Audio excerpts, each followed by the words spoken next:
Yes, you are now listening to the sounds of Sports Reports as ordered. And it is championship weekend coming up. The three-peat is still alive, unfortunately. But we got a new beast in the East. We got college football championship reaction. The Ohio State Buckeyes finally come through. The Big Ten back-to-back champions? Woo! So we're going to break it down for you. Myself and the one and only, world famous, world renowned, born in Texas, raised in VA, represent everything New Jerusalem. And he wants all you losers out there that don't get swiped the correct way. New Jersey is the diner capital of the world. Absolutely. More capitals, more diners than any state in the United States. So come on, have a seat, and actually talk to a woman in person. Do that. He is Mr. Logic. Great food at all of them. Do not bring feelings to a fact fight. Don't do it. So, like, review, subscribe, share, rate, do all the free things. Do all the good things. All right, Mr. Logical. Lots of football to talk about. So out of all the things that have happened this week, there's one thing that stood out to me more than anything else. The ACC has decided, well, they haven't decided, they're talking about changing the format on how they select their champion. So this year, they were just like everybody else. You play your regular season. Whoever has the best two records play in a championship game. The winner of that game gets an automatic playoff spot.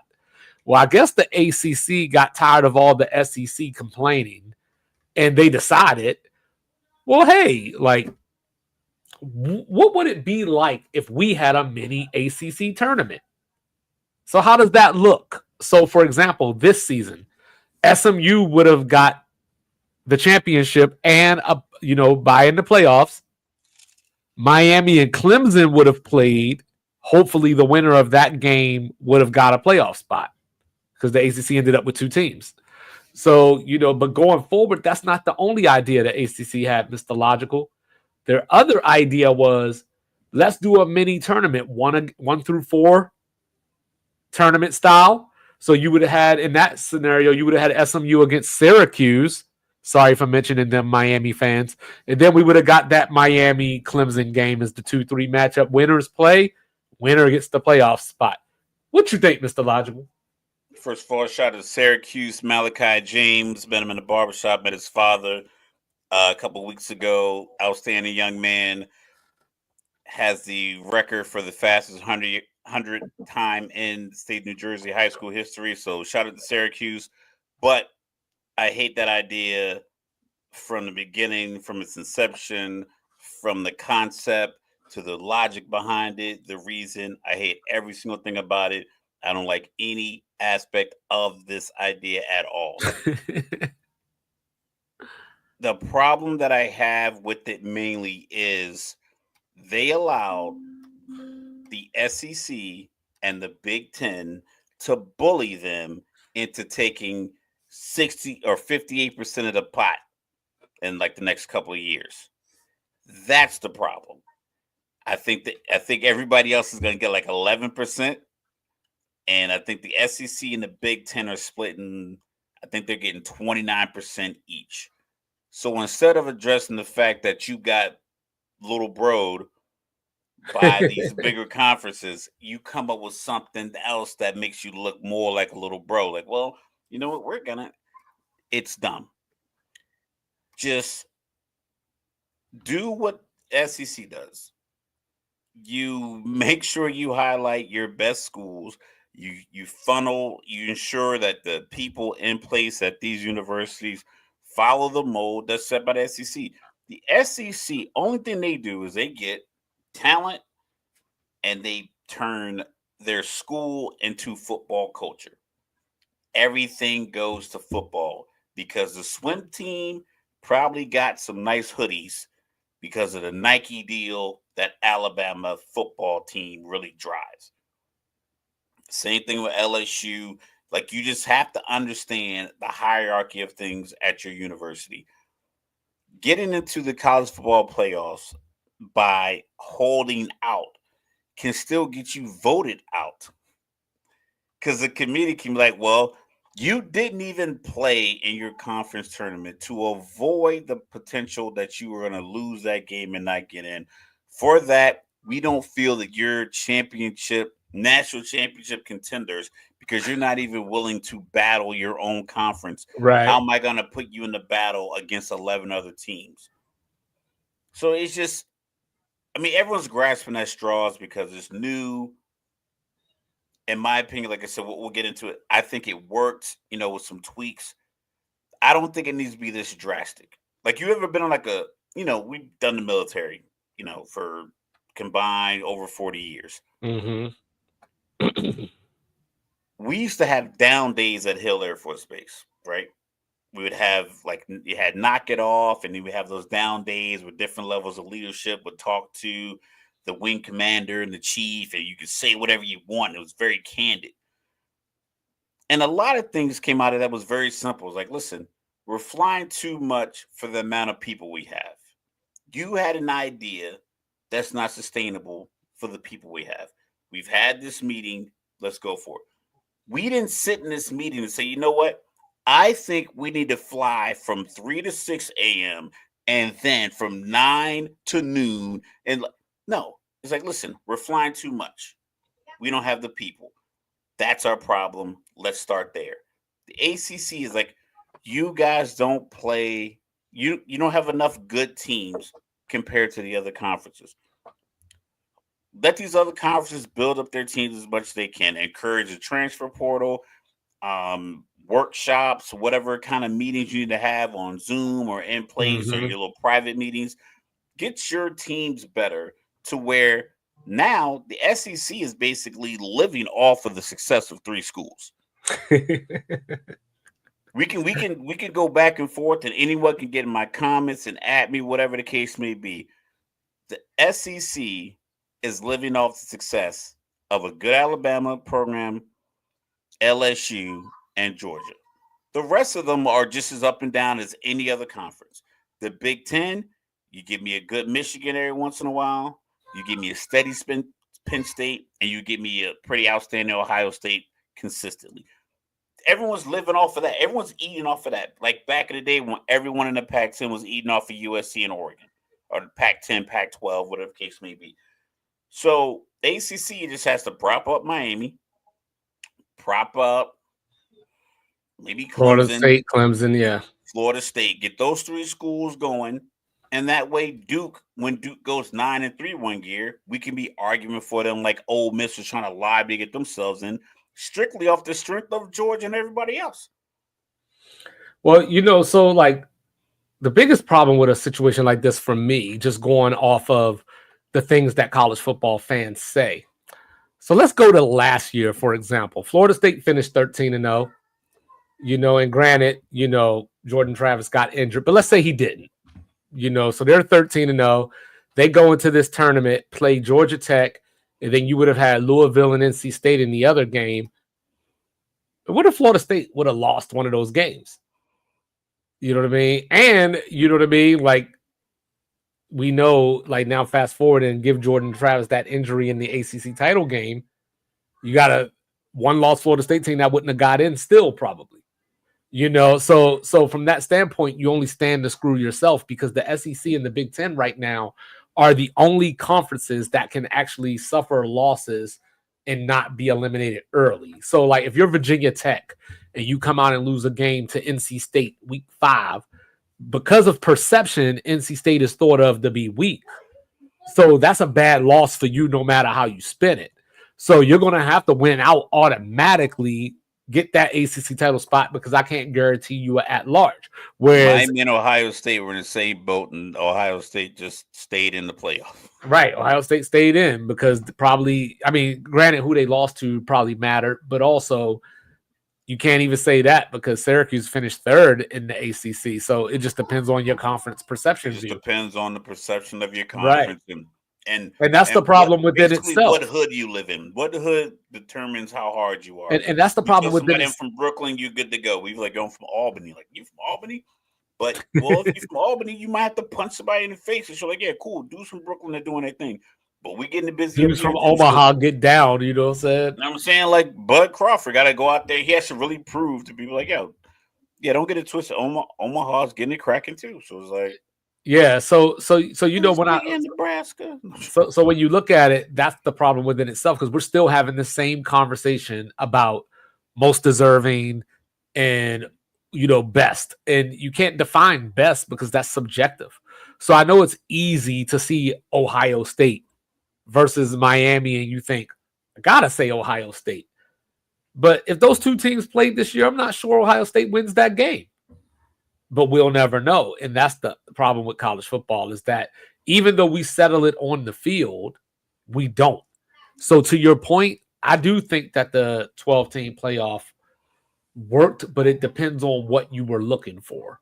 Because if you were just looking for, I need a team other than the top, let's say four, just for practical conversation, the top four win the national title, no. So where it didn't make sense was what happened to Oregon that we talked about, where you're the number 1 seed, you played Ohio State, the 8th seed, the second round. So we ended up with the national title being the 7th and 8th seeds. So that sounds awesome because you can't say the 1 seed automatically won, the 2 seed automatically won. But at the same time, if we had a proper playoff structure, Oregon just got to go win the game. But for the way that it was set up, yeah, Oregon should have probably been playing. I don't even know. I got to think about it. I can't even think right now. But that's the thing. Like they probably would have played in Arizona State, right? No, because Arizona State had a bye. But weren't they 12? They would have been 12. No, they were 12 in the ranking. They were 4 in the playoff seeding.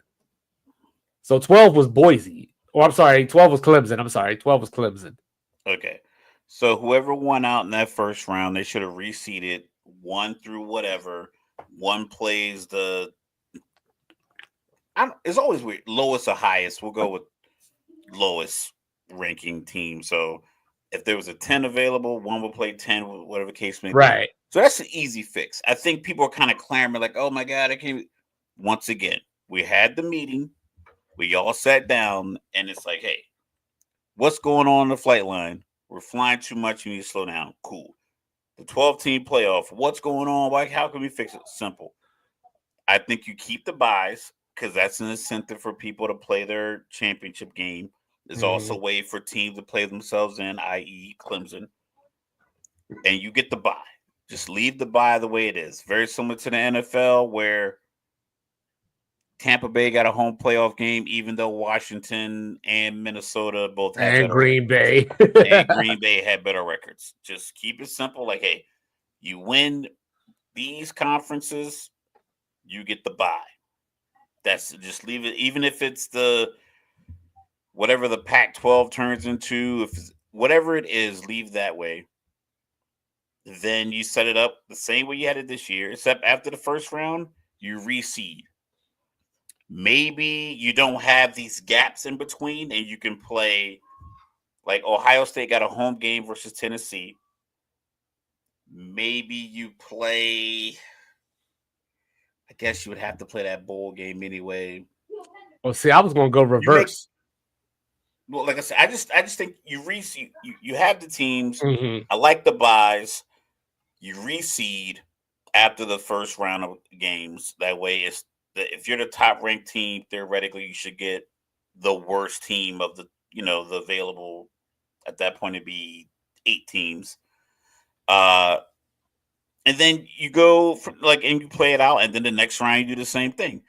As long as the winner plays at a certain location, as long as the location standard, then it doesn't matter who the 2 teams are. So if the winner of the Rose Bowl played their next game and it was going to be at State Farm Arena in Phoenix, Arizona, then that's where it is. So as long as people know where to buy their plane tickets and what games to purchase, that's fine. But don't give the number one team, the arguably the best team in the country, in the second round on a neutral field.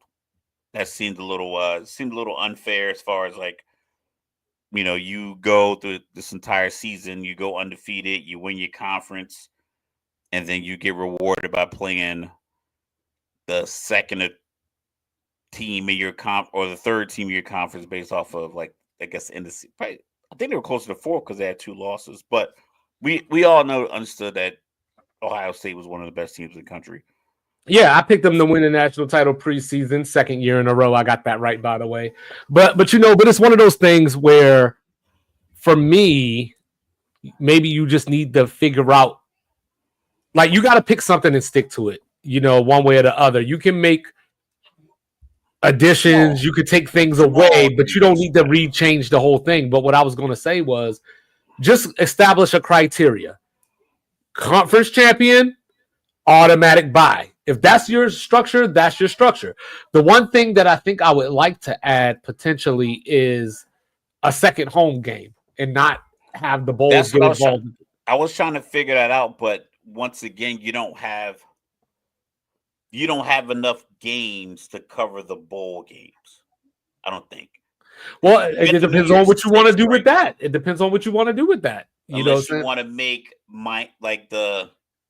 you would just probably have to, or you could just add bowls to the playoffs if you wanted to.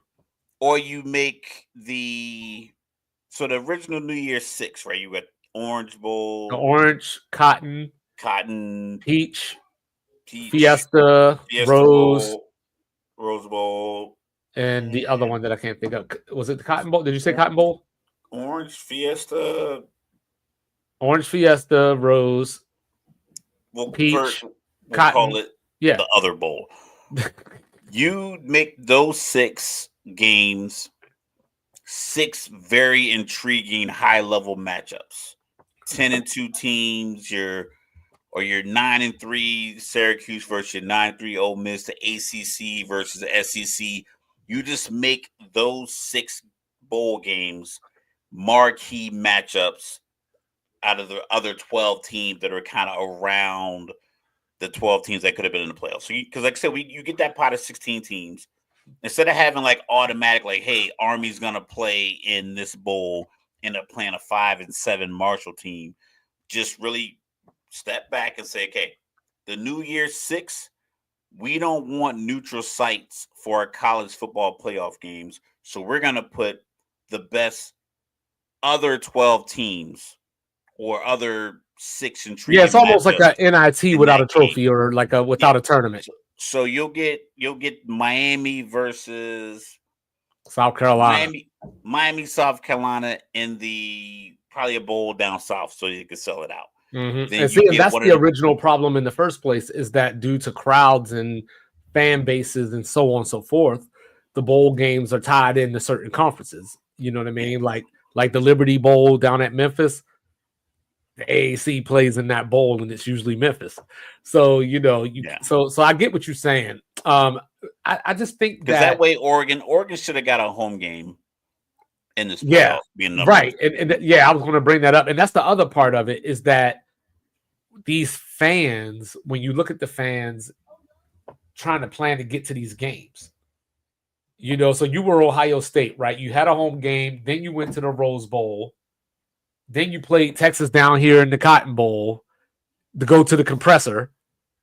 So, so as a fan, having that second home game might matter. Let me go to these 2 home games, and the Ohio State fans that live in Miami can go to a game in Miami or whatever the case may be, so on and so forth, or you always got destinations. But the reason that I say that is to back up your point, because Oregon's first game in the playoff was the Rose Bowl. And then they would have had to turn around, play Ohio State, and just the way that the bracket played out, and this happens, but they would have played Texas in Dallas as the 1 seed. So you would have had the best 8 seed, apparently, because Ohio State won the title anyway. And then you would have played back-to-back the second place SEC team on their turf, in their state.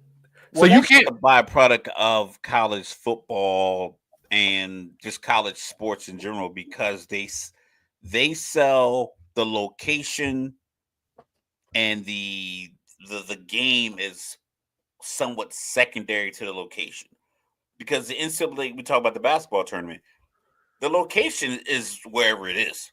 It could be next year, it could be in Minnesota, but they're going to be playing inside of the, whatever. I think the USA Bank Stadium is what it's called, or, whatever. Mhm. So that's nothing to do with where the best basketball is going to come from because the NCAA sells the location. I just feel like if you're going to if a team earned the number one spot, you have to figure out a way to get them a home game just for the fans and the advantage. You want to give the number one team the advantage. In the NFL, Kansas City had a bye, Detroit had a bye, and their first playoff game was on their home turf. There has to be a way to figure it out. Either get rid of the bye or play it earlier, or don't have like the 2-week break. Like just figure out a way to where you can get them a home game. If they're gonna get a bye, you got to figure out a way to get a home game. Especially with Boise. Boise has the blue turf. It'd have been a great home game. Mm-hmm. And then the last thing, real quick, before we skip over to the national title game, I saw the funniest headline. I did read the story, but the headline itself was hilarious. Is UNLV UCLA football game in Las Vegas part of an initiative to get UNLV to the Big Ten? The Big Ten has 18 teams already. They want to get to 20, I'm sure, but it ain't UNLV. I mean, it's a decent size. It's a popular market. I give them that. I don't know how big the Vegas market is. I don't think Vegas as a city is that large as far as population. It's a popular market. Honestly, they could do no wrong. They're the proverbial catbird seat. The SEC can bring in Tulane. They can steal SMU from the ACC. The SEC can do whatever they want because they're kind of established as these pillars of the sport. They could do no wrong. Their best programs are blue blood, traditional, legacy, historic, programs. So they're never going to fall off. Whereas the ACC, what's their powerhouse? Their powerhouse is based in basketball. So they have to revamp their image every year. They got to come back and resubscribe and pay that initial fee again every single year. Whereas the SEC walks right into restaurants. They whip out a table for them. The Big Ten walks right in. They whip out a table for them. They are locked in. The rest of these people have to clamor for it. The Pac-12 should not be the Pac-2 or whatever it is now. But because I guess they weren't viewed as these blue bloods in this region of America that's football is religion damn near. Hey, they're back up to 7 schools now. They're like the Pac-7 or the Pac-8 now. But they ain't going to have the stature, nowhere near the stature that they had before. So overall, to close this up, I think that the playoff worked for the most part. There's a few tweaks that we would like to see made, but I'm satisfied with it. Yeah, I think it worked. If Boise was the number 8 seed and ran the table, I think people would want to change it. But since it was Ohio State, I believe there's probably going to be more changes. People are probably going to want more teams because they feel like teams got left out. That's not a valid enough reason for me. As far as like that product, going from 2 with the BCS to 4 with the college football playoffs and now 12, I'm like, I think 12 is deep enough. You don't want the 32nd ranked team playing against the number 1 ranked team in the first round because that score would be 64-2. And you know what's funny? We were on here talking about, they gonna get Indiana, man. I don't know if Indiana is safe. And then we fast forward, and both of the teams that beat Indiana played in the compressor for the national title last night. So, Mr. Logical, I'm gonna start with you because you picked Notre Dame to win. Yep. Where did it all go wrong?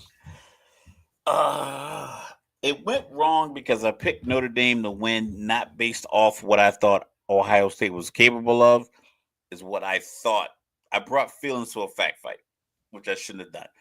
I just thought that they would play tight.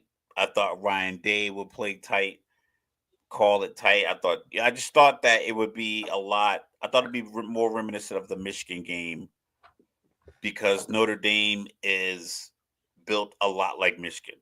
Big, strong players, control the clock, run the ball. Not a lot of explosive playmakers on the outside. Quarterback isn't like this blue chip.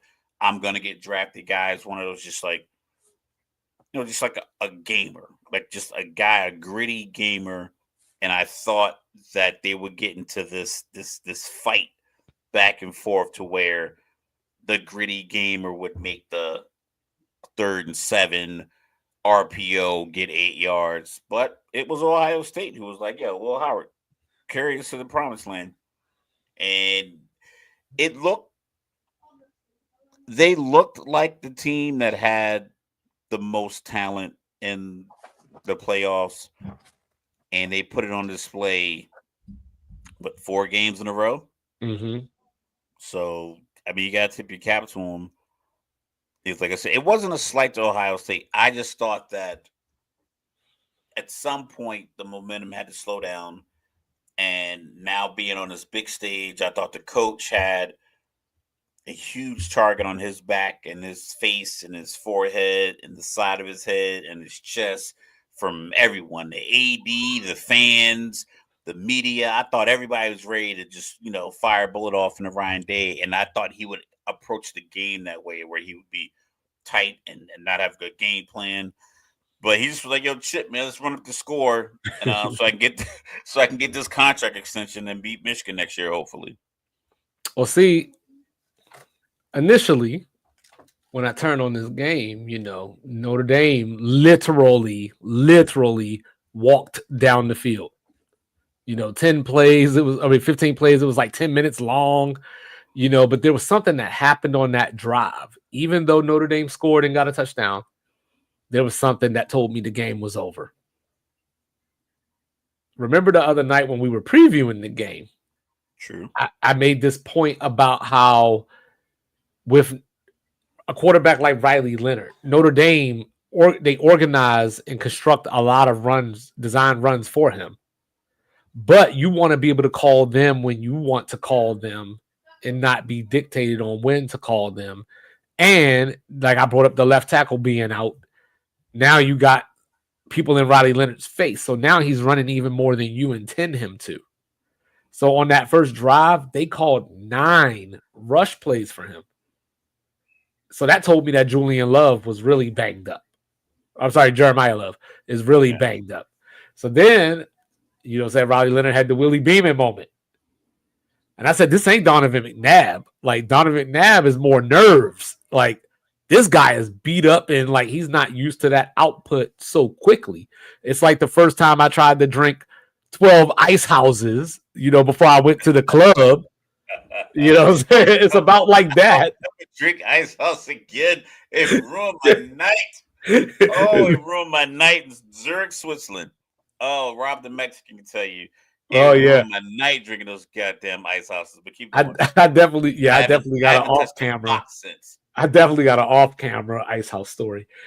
So Riley Leonard on the night, 17 rushes total. 9 of those was on that first drive. But when you look at it, the Notre Dame running backs, 2 of them combined, only had 7 carries. So once Ohio State got the ball, they just said, "That's what you got. Watch this." And they just Ohio State it for about 15 minutes, got out to a big lead, and then something that you talked about happened. Because you made the comment of, is Ohio State going to get up, take that foot off the gas? And then, like, before you could blink, Notre Dame gets a touchdown. Like, okay, yeah, but they still got to get the 2. They got the 2. Okay. They got the 2. 16, no big deal, yeah. And then Marcus Freeman made the rookie mistake. 9 minutes and some change left, 31-15 in field goal range, but 4th and 2. So I said 9 minutes left in the fourth quarter. So you're going to need to score twice, get 2-point conversions. So you essentially got to score. You can't take the kick there. You can't take the kick there. I almost was Nick Wright of First Things First. Like I said, it's a show I watch a lot. Yeah, I know we're going to beef about this.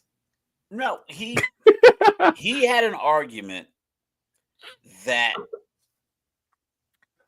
would have swayed me if it's 3 coaches on the sideline and I had a 5-minute TV timeout. Let's hypothetically say that. Like, for whatever reason, the lights go out in the compressor. They get a few minutes to talk about it right before this play call.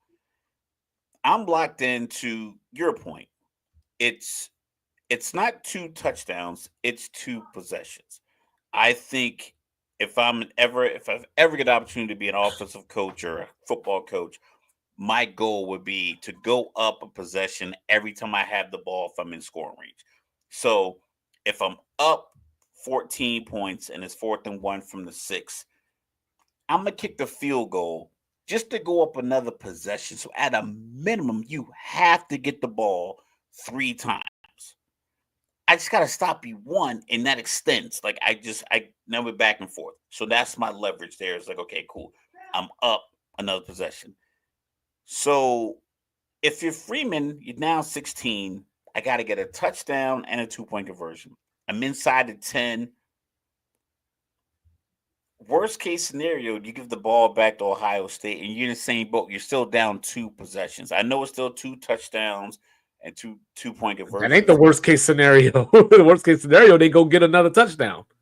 Well, or they get that field goal you're talking about. If you kick the field goal and you're down 13 and they go get another touchdown, you're in the same boat. So it's like your circumstances aren't really improved by being down 13. No, I'm talking about the other team, though. Like, if you're down 14 or 16, they go down there and get a field goal and make it 19, then that adds a possession on for you. That adds a possession. So, like, to me, kicking the field goal there is a 14-minute decision. Under 10 minutes, you got to go for the touchdown and 2-point conversion. Because, like I said, you're in the same boat. You got to get the ball. I told you. You know what this is? This is Baltimore Buffalo again. The John Harbaugh when he went for 2. John Harbaugh, yeah. Because I'm gonna say the exact same thing that I said in that scenario. Because back then, Lamar Jackson threw a pass on 4th and 1. We talked about that. We talked for like 3-4 hours just about that. Yeah, this is pre-podcast. Yeah, and my whole point about it was, if you just look at the tenor of the game, the teams were moving the ball up and down the court or the field. So you got to get points, in my opinion. But there was only 2 minutes left when he made that decision. So you get the 2-point or you get the touchdown on 4th down. Now they got to go get a touchdown versus they just need a field goal. So they missed the 4th down. Buffalo gets the ball at the 1. And then they go down, get the game-winning field goal. Mr. Logical says they should have just took the points. No, that's what it was. Lamar threw a pick in the end zone. Oh, it was a pick, but it was 4th down, though. Yeah. It was 4th and goal from the 1. Yeah. A field goal would have put them up 6. John Harbaugh. Yeah, because it was 23-20. It was 23-20. John Harbaugh said he was concerned that they were going to get a touchdown. I'm like, well, at least put your defense in a position to where they only have to guard the end zone. Everything else is free reign. Stay calm, stay in your shell. Everything's all good. Guard the end zone. What Freeman did last night, he put the onus on the defense. Well, with the field goal, like, I need 2 more stops from you in the next 9 minutes. Whereas you get the touchdown there in the 2-point conversion. They only need 1 stop. Right. If you don't get it, you need 2. But kicking a field goal, and I still got to get you 2 stops. People talk about the points because people care about the offense. the defense, like, yo, I still got to get 2 stops on a team that ran up and that's why 31 when we points had on the us on a row. and It's that's like, why when we had this what likely is conversation, that? and that's why when we had this conversation, I made the point of like the way I think the reason that we were missing each other in that argument, and the same reason we're going to miss each other right now, is because to some degree we're arguing from two different, not just philosophies, but you know, because from because from your standpoint, you would basically take the field goal 99 out of 100 times. I would take the field goal if I was putting myself up points, because I can control that, and I give my defense one but piece of we're guidance. talking from the Notre Dame perspective. They were the ones down by 16.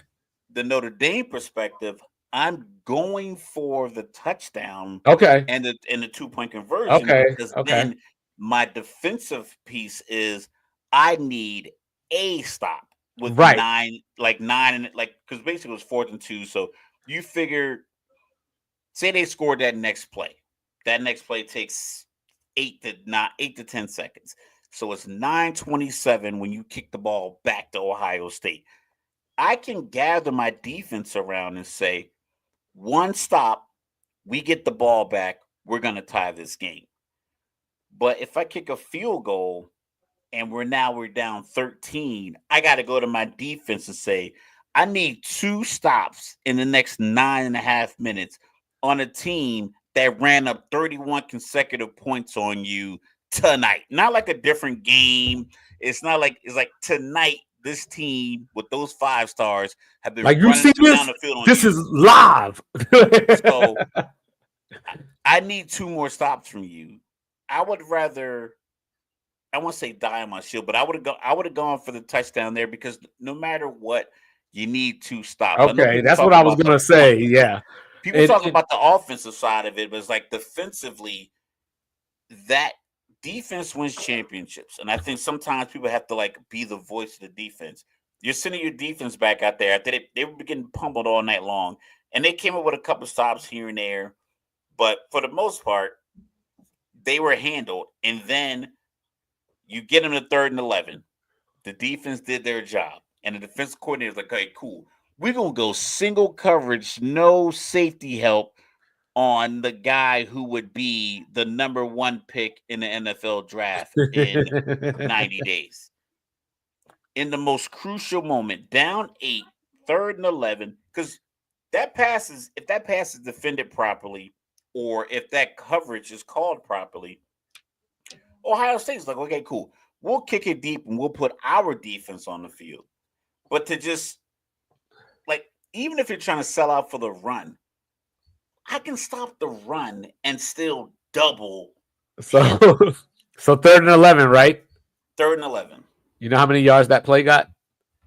44 or something like that? 56. They went over half the field. 70 yards. Yeah. They went over half the field on 3rd and 11. That's crazy to think about. The route was, the DB played it as best as he could, because he looked like he was running the post. And he just ran him to the hash and then just faded back out to the sideline. I would have put him in a better position. I wouldn't have him out there on an island in that moment. But I agree. It's hindsight 2020, but I don't think. And now the defensive coordinator should do that. And now the defensive coordinator is being interviewed by the Cincinnati Bengals. But but the reason the reason now, well, no, he got the interview today. But that's the thing. So I thought we were going to disagree, because you were going off of the perspective of them being in the lead and having a decision to make. So so with Marcus Freeman, so much control you have in the game, and I think he with the ball in your hand, you have control. You have to dictate the game from that perspective. You can't put it up to chance, because getting 2 stops was putting it up to chance. Right. Putting up 1 stop was a little bit more hopeful. See, and that's the other thing I was going to bring up, because usually when I have those decisions, the game script matters. All that matters. Is this a defensive game? Is this an offensive game? That might change the way I think about it. So when I was looking at last night, the reason that I felt Marcus Freeman should have went for it is if you're playing the Cincinnati Bengals and Joe Burrow throws it for 320 yards and there's still 6 minutes left in the game, you're pretty sure that you got to stay in some kind of dime or nickel set. You know what I mean? When you're playing against those old school Jacksonville Jaguars, Maurice Jones-Drew and Fred Taylor, if they ran for 200 yards on you, you go stack the box, you go do all this stuff. So the reason that I bring all that up, to tie it up, they go for the field goal, they miss it. At that point in the game, there were 9 minutes and some change left. Yeah, like 9:30 after the missed kick is about 9:31, 9:32, something like that. Yeah. So with that being said, and with that thought in mind, it was the run game that was gashing you up. So when I looked at it, you got to go for the points because this team ran for 214 yards on you. It's 9 minutes left in the game. So when they get the ball back, and by the way, 4.5 minutes. Right. And by the way, their offensive coordinator loves to run the football. Y pobrecito. You know what I'm saying? When my boss catches going to chop your head off like a rabbit, whatever that's saying. You know what I'm talking about, Scarface? That's when the rabbit gets fucked. But so that's what it is. Ohio State deserved the national title. They were, from the standpoint of the two teams playing last night. And when you go back and look at their season, you're like, yo, they lost to Michigan. Notre Dame lost to Northern Illinois. So if the national champion would have won, we would have complained about that. But with Ohio State, I saw somebody in one of the sports group that said Notre Dame didn't belong, and it's like, oh my god, like why are y'all like this? Why are you like this? And I chimed in. I was like, listen, yeah, they were getting dominated, true, but they were down one possession with a stop on third down to get the ball back to potentially tie the game up. Like, right. I mean, you don't ask to be down in the game, but if you were like, hey, if a coach is like, listen, you're getting blown out and you got your JV squad in the game and the end of in 4 minutes left in the fourth quarter, or you have your starting, defense out there, and if they get this stop, you have an opportunity to score a touchdown, go for two, tie the game, go to overtime. I think you would take that in a game where you probably were outmatched talent for talent in your key areas on the field. Right. All right. So congratulations to the Buckeyes. Let's see who 2-5 picks in August. So that brings us over to the Sunday sport that sometimes plays on Saturday. I wish I had a flag. I'd throw it right now. Got some to piss off all the it's rigged. Shut the fuck up. Sorry. No, please. Yeah. Shut up. So please look. Stop saying it's rigged. It's not rigged. It is not rigged. It's not rigged. It's not rigged. All right. Bad calls happen every game. Wow. But if you go into a game, it's called confirmation bias. People look it up, Google it, Wikipedia. If you look at something, like if you wake up and you say today's going to be a bad day, and your hot water isn't as hot as it normally is when you go take a shower, that confirms your bias that you're going to have a bad day. Well, if you look at every call made in a Chiefs game that goes the Chiefs' way, it's going to be that way. I'll go back to Cincinnati, then I'll let Mike do his thing because I had this conversation, I had this loaded. And I'm not even like a Kansas City homer. I'm just a homer for logic. Kansas City against Cincinnati in the game with a pass interference was called on 4th and 16. Converted on 4th and 6 and had a very weak hands to the face call on 4th down after they converted their 4th down called against them. And then the very next play, Cincinnati had the pass interference. I had a conversation with my pops. He's like, they're always getting those calls. I'm like, what about the call right before where they got the conversion, they were moving the ball, and the rest like, nope, that's a flag. They got calls on them too. The thing that Kansas City has that other teams don't have is poise. And we'll get into it from there. Keep going. So yeah, like you see this this ain't a football thing. I say this when, I watch college basketball and I'm watching a Duke game or I'm watching a Kansas game.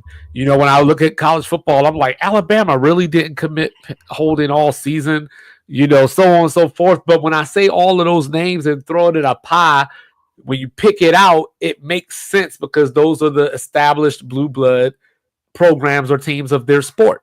So Kansas City's gonna get these calls. That's first and foremost. Nothing you could do about it. And so when you look at the numbers, because stat guy, when you look at the numbers, the Chiefs are right in line with the rest of the league when it comes to total penalties. You know what I mean? So they don't get penalized any less than anybody. But with these championship teams, they win championships. So there's skill, there's talent, there's coaching, there's luck, and every now and again there's a call. So so from that Tuck rule, right? So from that real quick. I don't want to get ahead of us, but I want you to think about this real quick and give me a quick answer. Yeah. There was a call that I feel was a bad call in the Buffalo game. How many videos or TikToks or anything has been shared to you of the call I think is bad? Probably you don't zero. know. Do you know what call I'm talking about? I don't. The end of the second quarter pass interference when Keon Coleman shoved Darius White to the ground and they called it pass interference on the corner that allowed Buffalo to get the touchdown. I got to look at that again because I think it was pass interference. If you look even in slow motion, it wasn't pass interference because Keon Coleman literally two hands shoved him like a bouncer trying to kick him out the club. But what I'm saying is that call benefited Buffalo. Right. And I know a lot of those pass interference calls are very subjective. I know I don't want to derail it, but it's like right. I think that call was not as egregious as the Kansas City calls, which I can admit they were a bit egregious, but there's no TikTok clips of that. There's no Facebook videos of that. There's no Instagram videos of that. I don't know if there's a Baltimore player soundbite of them talking about that play. Whereas everybody else, once again, confirmation bias is like, oh, because I fell short of my responsibilities, there's a built-in excuse. And it's the stuff that everybody else sees. And it's like, Sam Darnold got his head ripped off in the end zone against the Rams. It wasn't called, which then put them behind Detroit, ultimately forcing them to go on the road for their road playoff game. No one talks about that. Right. Yeah. So the thing is, though, Kansas City, and this is the first time I've really thought about it during a season. Usually this pops up during the playoffs. Like, for example, I know that I spent plenty of time talking about how the Chiefs got away with two very blatant holds in that Super Bowl against the 49ers. Absolutely. You know what I mean? And that's the kind of stuff that it happens so people can – it's such a high leverage moment that people can go back and remember it. You know what I mean? They don't remember a call that happened in week 2 unless it was super egregious. Like, for example, I used to argue about that Golden Tate touchdown on Monday Night Football with the replacement refs. Yeah, because they one said touchdown, one waved timeout, one waved touchback. But unless there's outside of that being Monday Night Football, if that was just a regular week whatever game that was, Seattle fans might remember it, Green Bay fans might remember it, but we ain't going to talk about it probably like just day to day. So when you look at Kansas City, they get those type of calls. Face mask that wasn't a face mask. They did. No one sent out a video about that. Yeah. And that's the thing, because the Chiefs just seem, keyword, operative word, they seem to get away with it more than everybody else does. I would argue they, and like I said, I remember the example I brought up the other night was Baylor against Duke 2010 Elite 8. This is the John Shire championship team. Like every time it was just like that Warriors Cavs game I always talk about, where Duke just led wire to wire. They would go up 12. Baylor would cut it down to 6. Oh, that's a charge. Like, get it down to 7 again. Oh, that's a charge. It was like, so some teams do have a preponderance to get these type of calls. The difference is those are the teams that would beat you anyway. When you play with skill, good luck. What happened, Sean You Carter? know it. But that's what it boils down to a lot of times when it comes down to, because like I said, the Bengals. I'll choose the Bengals game as a prime example. The play before when Kansas City converted their 4th down, it got called back. Most teams would not be able to regroup in the 40 seconds it takes for the ball to be marked off in the penalty. A new play call comes in, and now we got to regroup and get another play call in. Most teams would just crumble. Coach would make a bad decision. The Sunday night game against y'all. You know, people talk about the pass interference or whatever it was in the end zone. Yeah, but Atlanta had the ball back, and on 4th and 1, they overloaded the left side and tossed the ball behind. It's like, we all know where the ball was going. Yeah, so you know, over there. But real quick, you know, sorry, Texans. This is the same team that lost a game where they secured 5 interceptions. They outgained the Chiefs in this game, 336 to 212, 149 to 50 yards rushing, 187 to 162 in passing yards. They still lost because the Chiefs got 8 sacks, and they decided to go, oh, yeah, that Travis Kelce.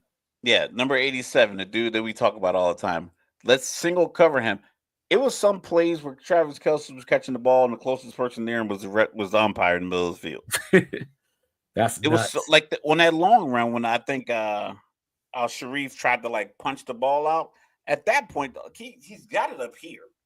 6'5", 260. It's a big dude. You're not gonna get your arm in here to just tackle him.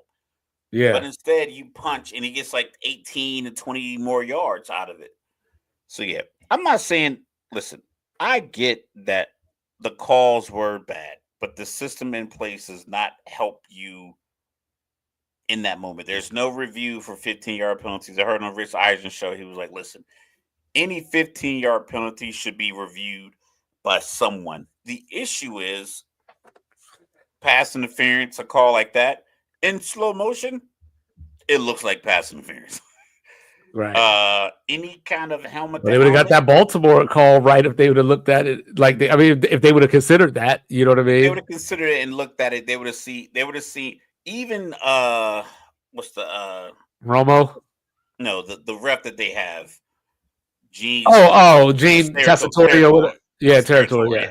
He said, I would have liked to seen a no call there. Right. Because he's like, they're both locked up. And on top of the fact that the wide receiver was the only one on his 2 feet when the ball hit the ground, it's like, right. I would like the no call there. With the Texans, I think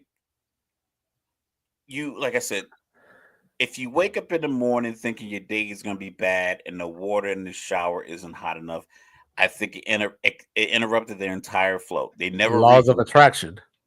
The penalty when Mahomes was sliding in slow motion in a replay would have been, yep, both of you hit him in the head.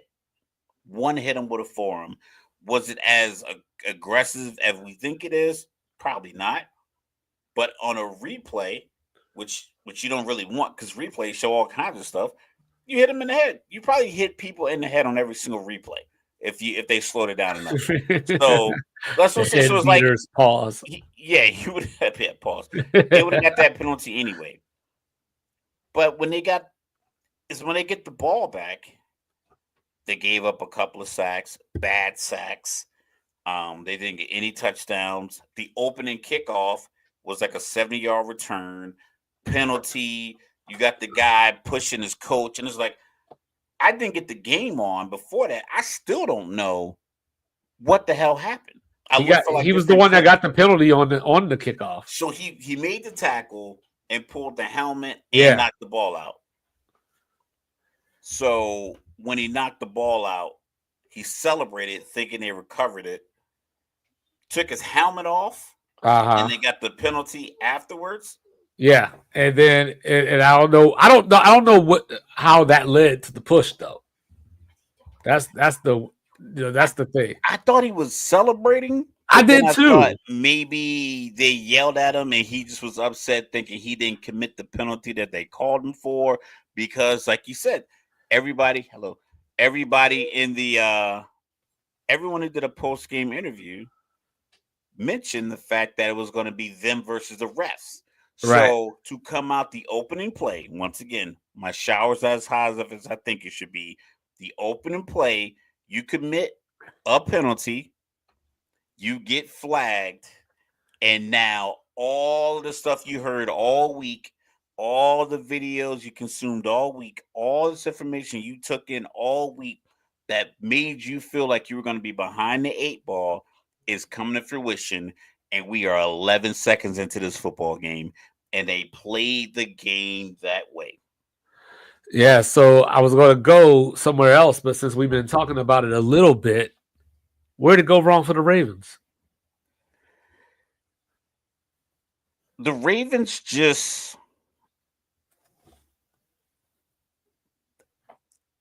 I said it for multiple weeks with the Ravens. We know what your rundowns look like. We know what your passing down situations look like. Right. So when Henry was getting stopped on first and second down, I think like that feeling just kind of like resonated with the sideline, like, oh, Buffalo's selling out for the run. I would have liked some first down Lamar runs to the right. He's right-handed. He likes throwing it to the tight ends. Tight ends coming from the backside of the formation, across the formation, like on the 2-point conversion. We'll get into these, but like that 2-point conversion was like a designed rollout. I like getting the ball in the left hash with Derrick Henry, and you play action stretch to the left with Lamar. You get the defense leaning to their right, and then you bootleg with Lamar. You leak a tight end out, or you let him keep it. Right. You put the fear of Henry, Andrews, likely Lamar, all in that play. It could get 4 yards. You pull a guard out, maybe you got a guard out there that's potentially blocking for Lamar. Just off of that action, I could have given it to Henry. Okay, we got to worry about that. Likely came across from the backside and he's dragging across. He's on like a 10-yard route. Andrews is kind of in the flat, and you got a guard that pulled out. He's in front of Lamar. Lamar can keep it. Everything's legal. All the linemen are out, less than 1 yard. Now the defensive coordinator has to be like, what do I do if I can't guard all 4 of these things? And they can do it from any kind of action they set up because how dynamic Lamar is and how much he likes looking for the tight end. I just felt like they didn't exploit that enough. You didn't have Zay Flowers. Just keep running Bateman on those routes because Bateman got open. So I was right the other day. Was that like your Todd Monken shots? it's just, but that's what I said before. I said don't get tight like they did in the AFC Championship game. Get Lamar on the edge because they have the ultimate threat at quarterback. I think Lamar is a bigger threat than any other quarterback in the league because one, he doesn't run to the middle of the field and get himself hit. He runs down the sideline and he gets out of bounds. And he gets out quick and you can't catch him. So now, as soon as he does that, if he'd have done that Riley Leonard in the championship game, ran the ball 9 times. Yep, one drive. Can you imagine if they would have called a couple like bootlegs with Lamar? And we talk about Damar Hamlin when he blitzed off the edge. We've seen plenty of times where that corner misses Lamar. And it's just chaos on top of chaos on top of chaos behind it. And it's like, right. Now you got Bateman just standing in the end zone, waving his arms wide open, waiting on the ball. It's happened multiple times this year where even in this game where he threw back across his body I just feel like sometimes I talk about this with my son's basketball team. It's like sometimes don't call the play, give direction. Hey, go make a play. Don't be like, yo, we got to get this kind of play. Like Lamar, what do you see? Well, listen, I think I can get on the edge on these guys. Hell, call 5 in a row. I'll run all 5. Or let's run this ball 8 times, or like they did against Pittsburgh. They ran with like 12 times in a row, something like that on one drive. Mm-hmm. But I don't think they've ever established that. They got away from it because Derrick Henry was going to stop on first and second down, and they scrapped their game plan. Their 15 play script, they didn't go through it. They stopped using it. Yeah, and this is the type of playoff football that Josh Allen needs to play, and this is when he plays the best. Is when they go with that. We talked about Justin Herbert game plan, where don't make the mistake, tuck it if you got to, toss it away if you. So you can hold a team like Baltimore at bay if you force 3 turnovers. Because now you're making them chase the possessions, even though it's a close game. They're chasing the possessions, which causes things like Lamar's fumble, where, we were talking about this off air, so I was making the point of, like, as a coach, I have to tell you, like, hey, we're down 1. We need to foul, off the inbound with, 4 seconds left. But I shouldn't have to say that. That should be known. Like, it should be known. We're down 1. We got to foul. We got to stop the clock. But as a coach, that's your job. Whereas John Harbaugh's job, to some degree, and Mr. Logical pointed out to me, it's an unrealistic demand, but I'm going to demand it anyway. You know what I'm saying? Like, you might just got to tell Lamar, hey, we're in field goal range right now, because they were. If it's not there, I ain't necessarily telling you to take the sack, but just be smart. You know what I mean? And then throw the ball away if you can. But Lamar, they do tell him that, and I think he just can't turn it off. No. What I think, like I said, I think they tell him things that aren't. I think what they tell him don't align with his instincts. Right. That's what I'm saying. He can't control it. The problem is when I'm out there in that war and that battle, I'm storming Normandy. I need my instincts. Yes, you have training. Yes, you have protocols. But his instincts got him this far. He's probably on his 3rd MVP.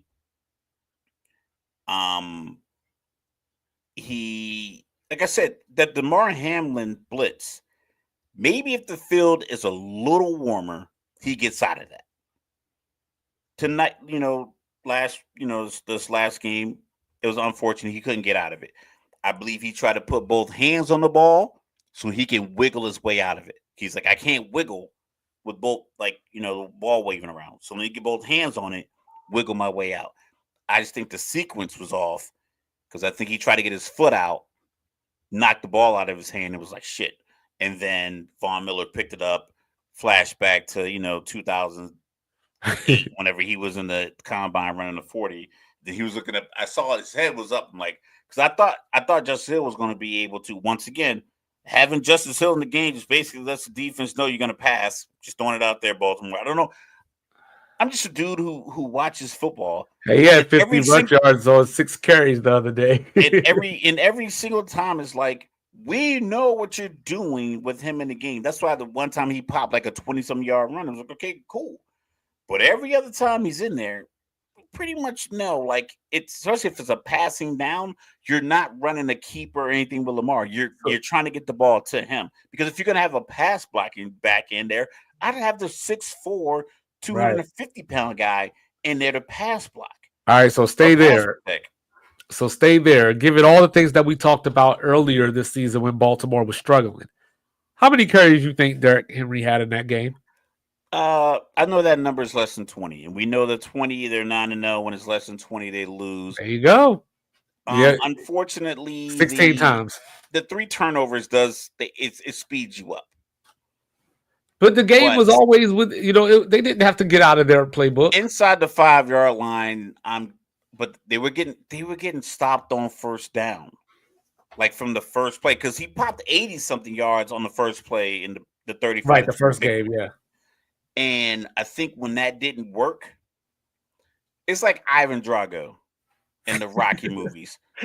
When he was killing people with that right hand, it was like bet.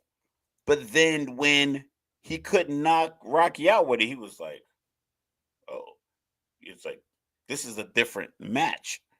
Like, yo, just keep hitting him with the right hand. Still knocked other people out. It's killed some people. Right. It's still your same right hand. Like Derrick Henry is still your killer punch.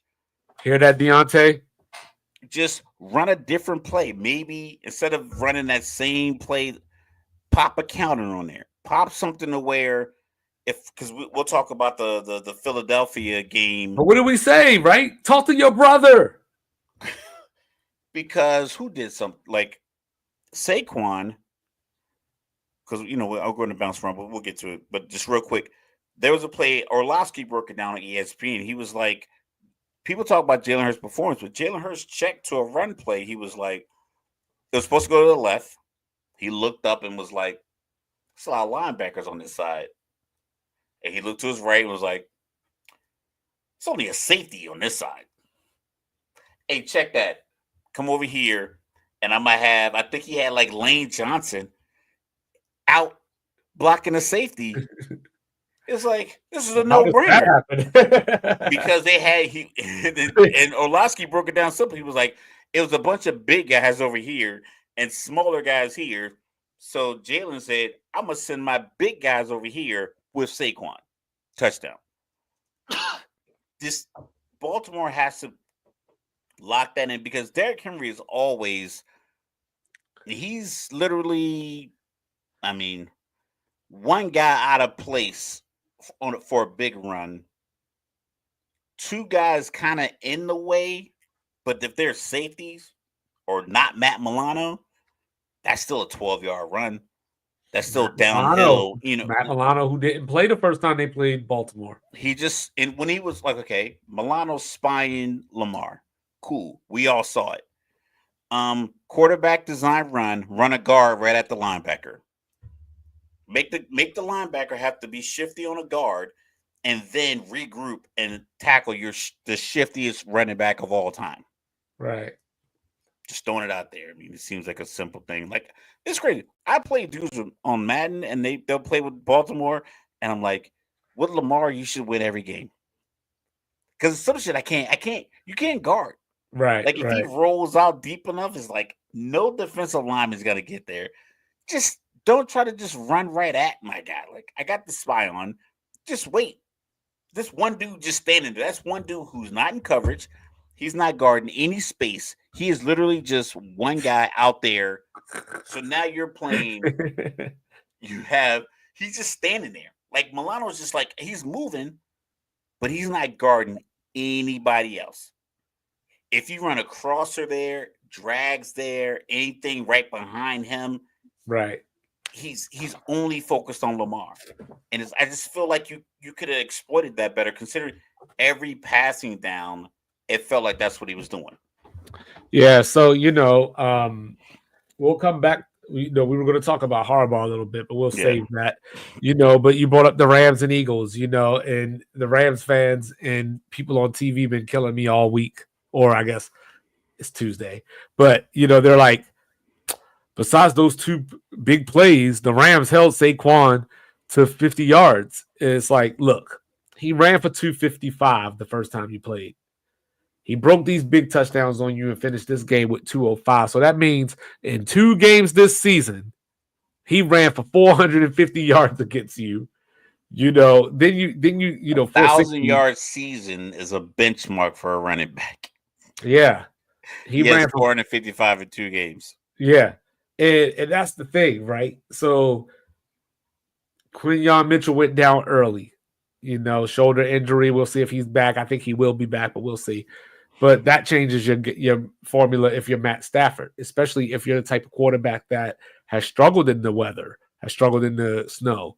Maybe having a Quinyon Mitchell out will help you. And guess what? He threw for 324 yards.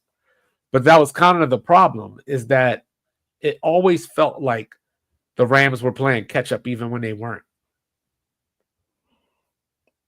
When I was watching the game, what I was thinking is that it felt like I was saying, like, did I say that this is what they were going to do? Because it felt like what Philly was doing is exactly what I had laid out in my predictions, that they were going to run Jalen for 5 or 6 yards, get down, give the ball to Saquon, run Jalen again, get to the tush push, get the 3rd and 2, get the 2nd and 1, throw a few passes. I think AJ Brown is probably already packing his bags. So no matter what level of success they achieve this season, Well, I maybe think we'll it's find out this weekend. yeah. I think yeah. I mean, if this is wrapped up after this weekend, I could definitely see. I don't know what his contract is looking like, but I imagine that a team that needs like a dynamic wide receiver and they like to throw the Right. ball around a lot, I think they'll be calling Philly because I believe he's done. Because he says something like, "I wouldn't wish." They won the game in the snow, and I read a quote. Like, granted, I didn't see a video. I just read a quote that said, "I wouldn't Yeah. wish this on my worst enemy." It's like you're not having any fun there. Everybody else is like, "Yo, I was having fun. It's like playing in the snow. It's like being a kid." I don't think he's having the amount of fun there that he probably used to have. I don't know if the relationships are that tenuous. Um, but I do remember like watching the game, thinking like they're doing exactly what I said I would do if I was calling the game plan. Like, listen, I'll throw 20 something passes, but I'm gonna run Jalen on first or second down, get it to Right. 2nd and 6, 2nd and 4.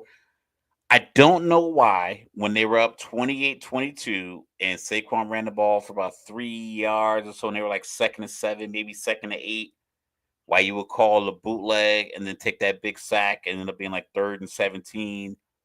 I'm like, just keep it simple. Like, and I get that you wanted to ice the game there. You get that ball to Goddard, or you get that ball to Kachera, whatever the other tight end's name is. I don't know who was running that flag route, but you get that rollout. But you had your right-handed quarterback in the snow bootlegging to his left, Right. and then he had to take the sack because I don't care how many cleats you put in those Jordans he wears.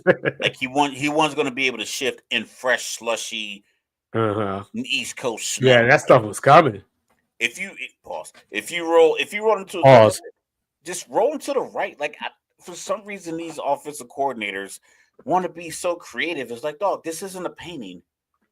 This is football. Like it doesn't need to be artsy and pretty and just like, oh my god, I want to hang this play in a museum. It's like, cool. I got this 230-pound quarterback, smart, squats 600 pounds.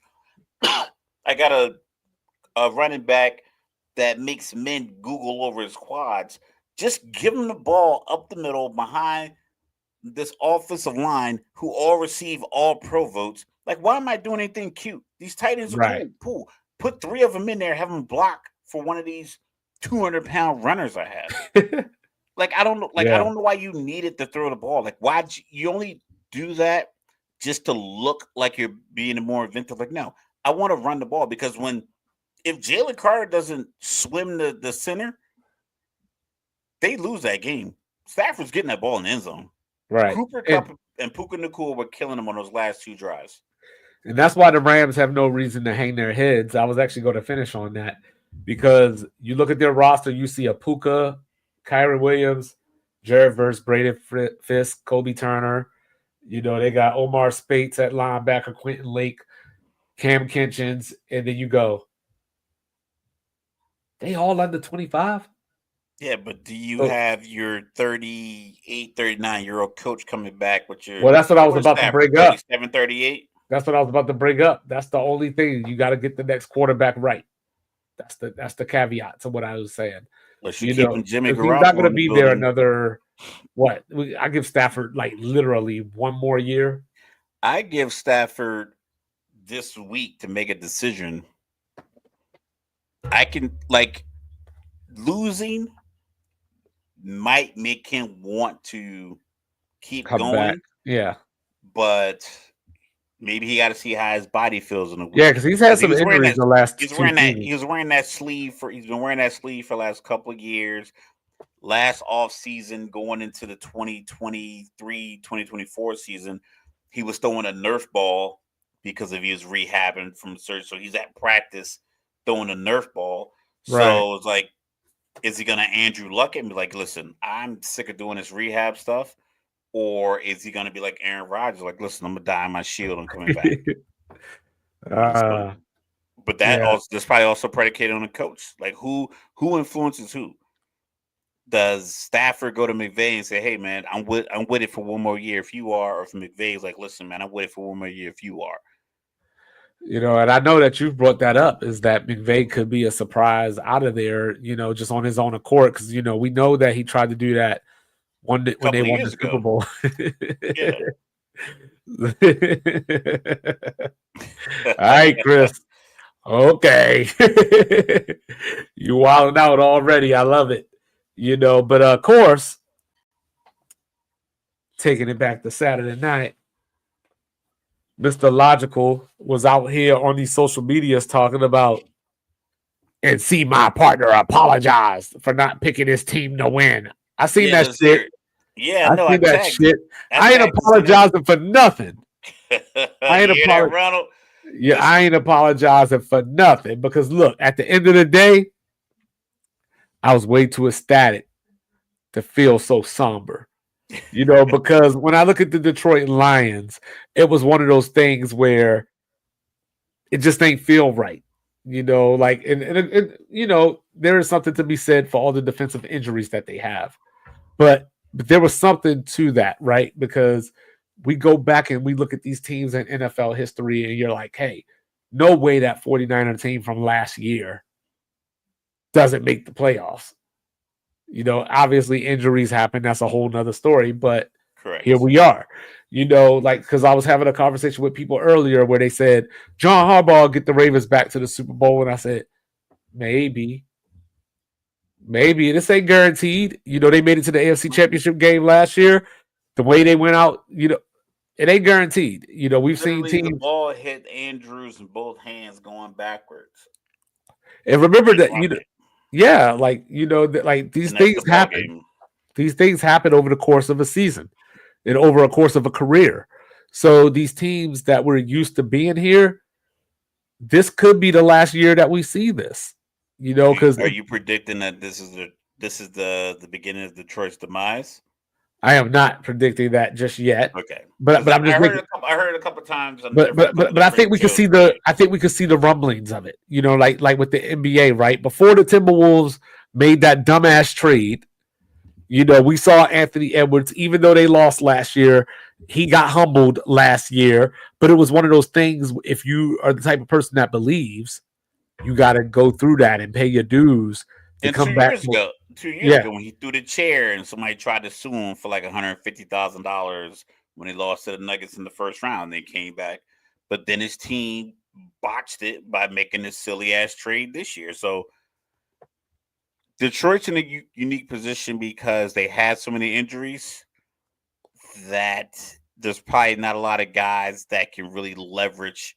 I don't know what everyone's contract situation was, but I oh yeah, I think think I talked about this the other day because too. Like, we talked about the 49ers when they lost the Super Bowl last year.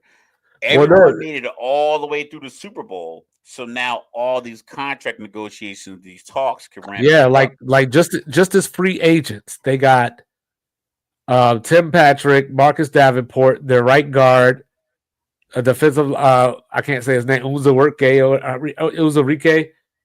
Dirk Barnes, Carlton Davis. Like all of them are But a free lot of those agents. guys were already on IR, right? I know Yeah, Card Davis on. So that's what I mean is like, so you can look to, well, this guy went out week 12 and his replacement gave us this. So, like, I know like in the NBA, they call it war, like wins above replacement, something like that. So if they're looking at like, okay, Carden Davis was a free agent, he went out week 12 or something like that. And for the last 6 games, we inserted this corner, second year guy at a Chattanooga State or something, and he was able to give us pretty much what we got out of Carlton Davis, and we're paying him $712,000. So we'll keep him and not re-sign guys. So it could be a situation where you found out that your replacements that you had on defense can take the next step, but they can take that next step for less than a few $1,000,000 each. right. And then you can bolster that offense. So if your guard goes, you can just grab a guard from another team. So I think they have that because they have the coach in place. They got the wide receiver in place. They got the skill position guys. They're young.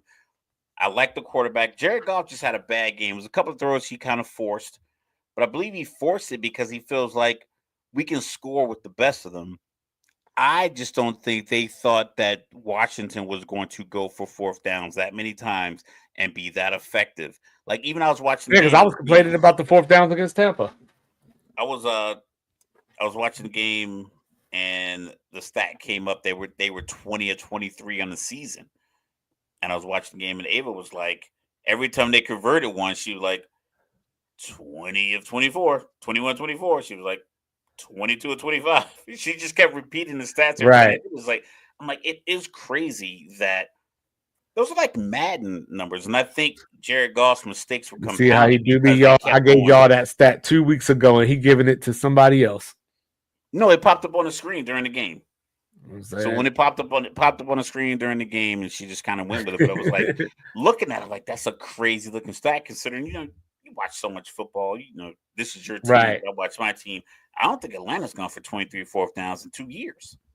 And they definitely haven't converted 20 out of the 23. Like to be honest, like it just doesn't. It's not a thing that they do. But. Yeah, so I think that was the thing that surprised him was like how effective he was going to be.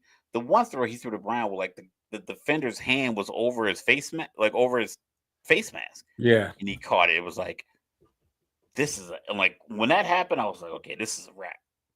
And then the interceptions, and then Ben Johnson with the reverse to Jameson Williams, like. Hey, and remember, like you saw, that's what I put in the chat too. I told you it was going to be Jameson Williams. Soon as I saw the trick plays, I was like, your voice popped in my head. It was like, well, it's Dan Campbell and the Detroit Lions. They don't call those trick plays. I'm like, as long as they don't call trick plays, like, oh, but that option play was ill.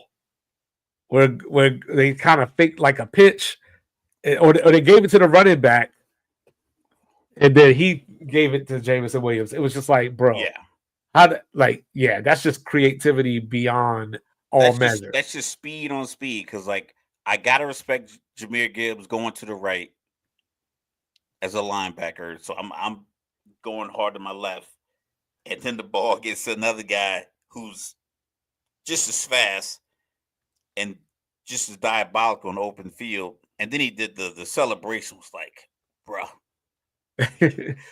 It's like they grabbed him, like he got 2 humps before they grabbed him. But yeah, I didn't like the being down 38-28 and calling that play because I was talking about it today at work. I was like, that's one of those situations where you have to tell the player if it's not their run.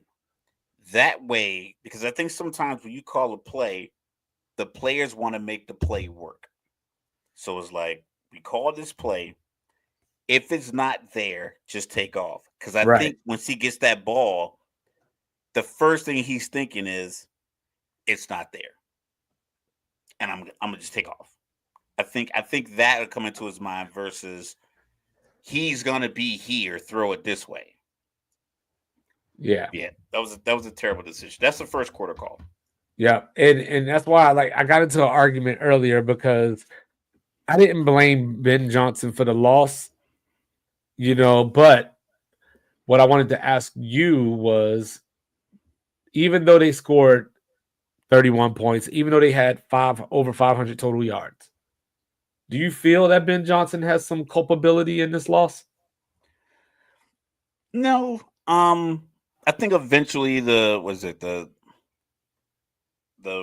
hens will come home to roost, or whatever they're saying. The chickens come home to roost. Chickens come home to roost. It's just too many.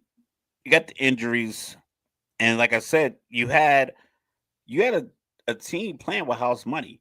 Once Washington started going for it on fourth down, and I think Jane Daniels probably was going to the sideline like, listen, this is what I'm seeing.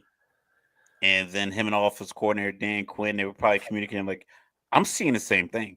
I'm seeing that they can't stop these routes because they ran the one to Brown was across to the right. Then they ran another one from right to left.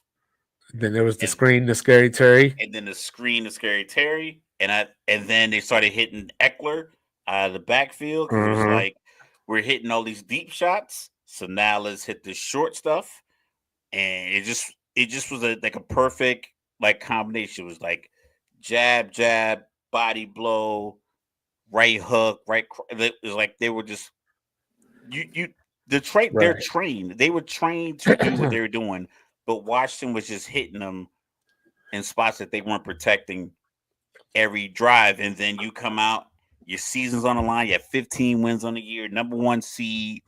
You were up 3 possessions last year. Your coach is just he probably was going ape in the locker room. And then you come out and now and then Jared Goff, like that interception where he got blocked. I know people were saying that was a penalty. I get it if he threw the pick and someone turned and they were like seeking him out to hit him. But he was coming to make the tackle. Yeah, I and I don't know how saw I don't know how the NFL, and I understand the construct of he's defenseless, but he's the last line of defense. If you don't block him, granted, I'm pretty sure he still scores, but he's coming to make the tackle. He's no different in my mind than the tight end coming to make the tackle in that right. moment. Because like I said, if he was on the other hash and the guy just blocked him into the ground, drove him into the ground, I can understand like the letter of the law. But once you're coming to make the tackle, then I could just block you any kind of way I want. Granted, that he put a little bit more ass into it because he knew it was Jared Goff. I mean, like, I'm not trying to be like if the other team doesn't have their most effective player, then that increases our odds of winning. I'm Right. not saying it was a dirty hit, but I guarantee you it was like he didn't hold back. No, Hoping not at that all. And I who don't want to would? hurt this guy. Yeah, If and he's who going over here to would? make the But tackle, I'm turning to make the block. All I saw was a blue jersey, and I made the hit. yeah. And I saw Washington just take advantage. They did what some teams can't do, which is take advantage of your mismatches. They knew that the secondary was going to be the Achilles heel. Attack it. And then on the other side, the reason I brought up Ben Johnson is because, they still ran for 200 yards in this game. So even if you take that, Jameson Williams touchdown out, that was 62 yards. They still had a pretty healthy rushing game. So that's where sometimes you look at this and you're like, hey, look, maybe we have to invert ourselves. Like we're the team that used to jump out. Nobody can stop us. We play pinball. Now we're playing against this team that is doing that, and we have the ability to run the ball. Maybe we need to put some other skin on for a second, Yeah, But these offensive coordinators want to get cute. I don't think he called a bad game. I think that the pass, that trick play was just one too many. The trick play that got him the touchdown, I literally would have just ran that again just to see. Because I think that would have been more effective than the throw. I would have run that same play going opposite direction. Because teams don't do that. I also heard maybe like Rich Eisen. It was like, maybe you don't use all your trick plays throughout the year. Because I said it in a few games. I'm like, you guys are calling trick plays up 17. Somebody watching that somewhere. Yeah, save that. Like, save these things where you got tight tackles coming in eligible and stuff like that. So I don't think anything they can hold the rest of their hat on. It's just a matter of they blitzed Sam Darnold in the Minnesota game, and it was effective. Right. They blitzed CJ Stroud and forced him into a few mistakes as well. They just couldn't get Jaden into the mistake that they wanted because I just feel like they being the Commanders, they were just a step ahead on what they wanted to do. Like everything was quick. It was this route. Okay, this is my one-on-one matchup. I'm taking it. Oh, this is my check down. My little Texas route with the running back out of the backfield to Austin Eckler. Great, great pass receiver. I'm running the ball. Brian Robinson. Many men want to, wish death upon me. Or just getting the ball to Scary Terry. It's like we just talked about with Philly. AJ Brown just doesn't look happy. It's like, call a screen pass for him. Right. Like call a pass to where you're one missed tackle, one bad angle away from a touchdown, because that should have been wrapped up. Because both defenders that were getting blocked, he jumped in between the two Commanders players and the Detroit players that were getting blocked. So they read it properly. Is it they all took bad angles and one missed tackle, and it was a touchdown. So, I just think that they were just on that. I think they were on it. They were comfortable, even with the failed fourth down attempt with Marcus Mariota, because Robinson, he went to go do the tush push, and Mariota's looking to flick the ball back. That didn't rattle them. Like, James was on the sideline, like, oh yeah, okay, next time we'll just do this. Cool, all right. Can I get water? Can I get a towel? Can I get the towel? Yeah, he just pressed on with the next drive, and it was like, touchdown. And that's the biggest thing. Like, I remember, right? I had a girlfriend one time, and she was so swagged out, and like she made me feel like I was a different person. Like I was on top of the world. Like nothing could bring me down. I was the coolest dude in the world. That's the energy that Jaden walks around with. Is like, you know what? It don't even matter.